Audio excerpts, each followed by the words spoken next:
রাতটা ছিল একদম সাধারণ, কিন্তু সেই রাতই বদলে দিল দুটি পরিবারের পুরো জীবন। খেলা শেষে হাসতে হাসতে বাড়ি ফিরছিল দুই বন্ধু। স্বপ্ন ছিল সামনে, জীবন ছিল হাতের মুঠোয়। হঠাৎই অন্ধকার সড়কে ছুটে এলো এক অজ্ঞাত ট্রাক। এক মুহূর্তের ধাক্কা, আর সবকিছু যেন থেমে গেল। ঘটনাস্থলেই নিভে যায় সজীব প্রামাণিকের প্রাণ।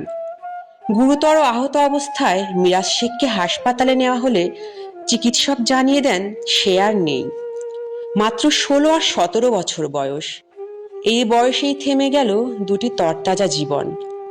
আরও হৃদয় বিদারক সত্য হলো, সজীবের রাশিয়া যাওয়ার প্রস্তুতি চলছিল। আর মাত্র কয়েকদিনের অপেক্ষা ছিল তার স্বপ্ন ছোঁয়ার। আজ সেই বাড়িতে শুধু কান্না আর কান্না।